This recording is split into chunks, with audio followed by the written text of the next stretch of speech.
So yun na nga no, right after matapos ang earthquake no dito sa Davao City update. So bali ano na tayo, recap lang sa nangyaring lindol kanina around 9:43 ng umaga. So today is October 10, 2025, Biyernes no. So magnitude 7.6 earthquake struck 62 km southeast of Manay, Davao Oriental at a shallow depth of 10 km. So pag shallow depth, ano ba ibig sabihin nun, no? Parang ang affected niyan mga kabahayan, maliliit na bahay. As far as I know. No? So kapag ka malalim ang depth, so ang maapektuhan daw niyan ay mga matataas na mga gusali. Pero yun ay base lang sa aking naalala lang ha, sa aking nabasa at narinig. So kayo ang makapagbibigay diyan sa mga expert no, or may mas talino diyan no, mas may alam tungkol sa mga ganyang bagay sa lindol. Basta ang pinaka-information is yun na nga, yung ano lang, shallow depth lang siya na 10 km and southeast of Manay, Davao Oriental. So dito sa Davao City, di ko alam kung anong magnitude na meron kami dito. So basta yung pinaka-epicenter is napakalayo no, sa Davao City. So like na sa mga 10 hours yata, I mean 6 to 7 hours, I don't know. Basta malayo yun kasi ang Mati City nga lang ay nasa 4-5 oras ang biyahe from Davao City papuntang Mati City pag nagbabas ka lang no? Pero kung private cars kaya mo nang kunin sa 2 hours and a half Anyway, so yun lang ang update natin dito. Basahin pa natin no, tsunami information. So ang PBOX ay currently assessing potential tsunami impacts. Please stay alert of official advisories. So possible na magkaka-tsunami ang Davao Oriental, pero alam niyo ba ang lugar nila na yan, ang kailangan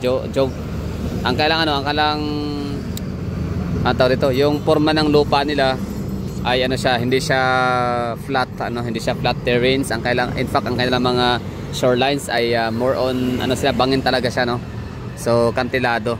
Hindi siya yung kagaya sa for example Boracay na napakalawak, napakalapad ng shorelines na may enjoy kahit ng mga bata. Pero in some part, sa maraming parte ng Davao Oriental, ang mga dagat nila is talaga siya no, kantilado. Ibig sabihin bangin, I mean yung shoreline is yun nga malalim na kaagad. So ibig sabihin ho nun, ang tinutukoy ko dyan is hindi siya ganun ka delikado. I think hindi siya ganun ka delikado pagdating sa tsunami kasi nga sila, wala nga masyadong mga tao na nakatira sa parang shorelines ganun. Tama ba yun? Okay, basta yun na yun no, ang information dito. So magkaka-tsunami, pero tsunami is tsunami no, maraming bahay o wala, basta mayroong tsunami alert. So sundin na lang no sa mga taga Davao Oriental dyan.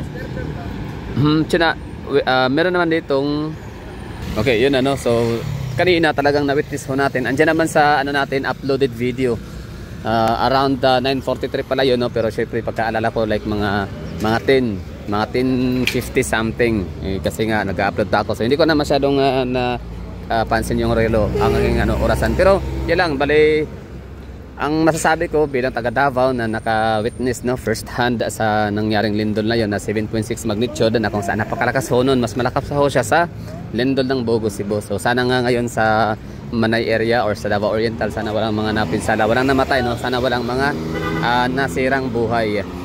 So ang anong masasabi ko dito, ano ba yung experience ko dito na pwede ko ma-share ho sa inyo as a witness no, naka-experience.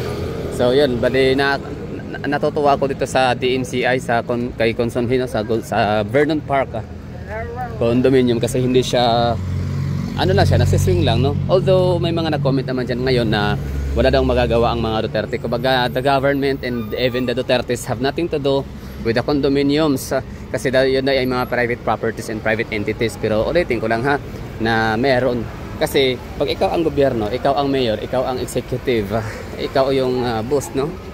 So sa'yo kasi kukuha ng mga permit lahat ng yan. Alam niyo ba ang ibig sabihin ng permit no? So bago ka kukuha ng permit, may magkakaroon kasi ng yan i-explain ko pa ba? Matalino kayo mga na-comment dyan alam ko. So sige, explain ko na lang, malay natin. Sige, yung permit kasi, pagkakaalam ko ang permit kasi pag kukuha ka nyan, susuriin muna kung ano ba yung mga yung business to, yung gusali for example. So titingnan yung track record ninyo, kung kayo ba ay wala ba kayong history na nasiraan ng gusali no, na 3 magnitude lang na lindol, yun nasira na. So ganun yun no? So merong magagawa ang mayor, merong magagawa ang presidente. sa mga private sectors. Kasi sila ngayon ano, parang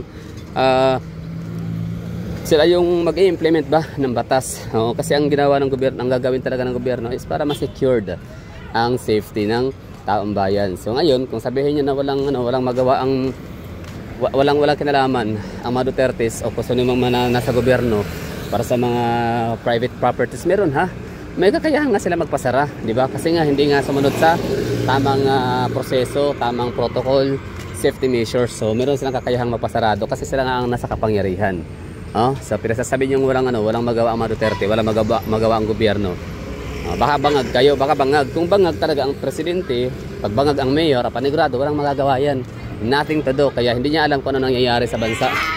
Hindi nila alam kung ano nangyayari sa kanilang bayan. Anyway, so balik tayo sa update. Yun na nga, bali, right after na matapos yung lindol. Actually, hindi pa nga lindol, no? I mean, hindi pa natapos yung lindol, yumayanig pa. Marami tayong mga nakikitang mga tao nagsilabasan, no? Marami tayong mga nakikitang mga residente ng condominium na nag-gather sa labas, no? Para sa safety. Siyempre, may mga falling debris yan, no? If ever na mamalasin at matamaan, patay. Tapos, sa ano naman, mga estudyante naman sa St. John Paul College ay nagsilabasan din lahat. Tapos yun, may mga hinimatay, 3 nag-collapse. Siyempre ay anxiety attack. Nagano sila, hinimatay sila kasi kayo ba naman malindol ha, at matatakot, at siguro yung iba ay hindi sila sanay na maka-experience ng lindol. Ako naman bilang taga Davao, ang dami na, multiple times na nakaramdam ng lindol na nakatakot talaga siyang sadya. Hindi siya biro, no? Hindi siya joke. It's a serious matter. So lahat ng dito sa Davao ngayon suspended pasok, no, sa establishments and schools. So suspended lahat. I mean, ang establishment I don't know sa mga private sectors, pero sa klase kasi sa eskwela in all levels suspension, nagkakaroon ng suspension dahil sa checking, no, assessment or check yung mga. So magkakaroon ng assessment sa mga gusali, mga buildings. Siyempre i-check yan kung ito ay safe pa rin bang pasukan, tirhan. So mga eskwelahan for example, yun bali pinalabas mo ng mga bata, suspende mo na yung klase. Ngayon sa mga private sectors, diba? So sabihin natin mga private institutions or yung mga eskwelahan ba, mga private yan, madalas diba mga universities o mga condominium. Ngayon tatanungin ko itong mga nag-comment na walang magawa ang Duterte. So ibig sabihin pala kapag basta ayoko na i-explain yun. Ayoko na makipagtalo sa mga nagsasabing walang magagawa ang gobyerno sa mga private sectors. Hindi ganun yun. Meron magagawa kasi sila ngayong sila ngayong may katungkulan, sila ngayong may kapangyarihan, sila ngayong in charge sa lahat, lalo sa safety, number 1. And of course Davao City, hindi na yan lingid sa inyong kaalaman na pagdating sa safety, number 1 ang Davao City. Partida, ang dami pang ang dami pa talagang gustong maghasik ng lagim at kasamaan sa Davao City. Kasi nga ganoon naman talaga kapag hitik na hitik sa bunga, talagang binabato yan, no? Pilit sinisira kasi inggit nga sila sa Davao City, mga Duterte at sa mga taga Davao.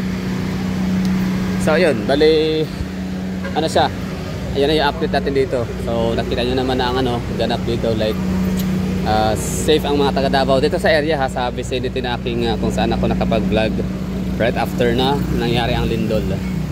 So I don't know sa ibang mga lugar sa Davao City kung meron ba mga pinsala sa ibang mga gusali, knowing na marami na rin tayong mga high-rise buildings dito na siya talagang medyo kinatatakutan, no, ng mga tao na baka daw nakatakot daw tirhan, baka masira. Pero syempre nga hindi rin naman din talaga papayag ang mga may-ari niyan, no, mga developers, kung hindi sila papayag siguro na basta-basta na lang magkukulapse o masisira ang gusali nila, kasi loss yan sa kailang revenue, loss sa kailang kawalan sa kailang assets and properties. So yan lang, stay safe pa rin Davao City, no? So yan lang ang update o living ko. Alas 9:43 ng umaga naganap ang lindol, tapos 7.6 magnitude ang epicenter sa may southeast part of Manay, municipality of Manay, Davao Oriental. And yung kanyang lalim ay nasa 10 km lang, no? Shallow lang daw, shallow ang depth. So wala namang tsunami, I don't know kung may tsunami, pero be ready, no? Be prepared. So sa mga taga Davao, stay safe. Sa mga taga Davao Oriental, lalo na kayo mag-ingat kayo dyan sa mga aftershocks. Ang dami niyang mga kasunod na negurado. So that would be all. Thank you for watching and bye bye.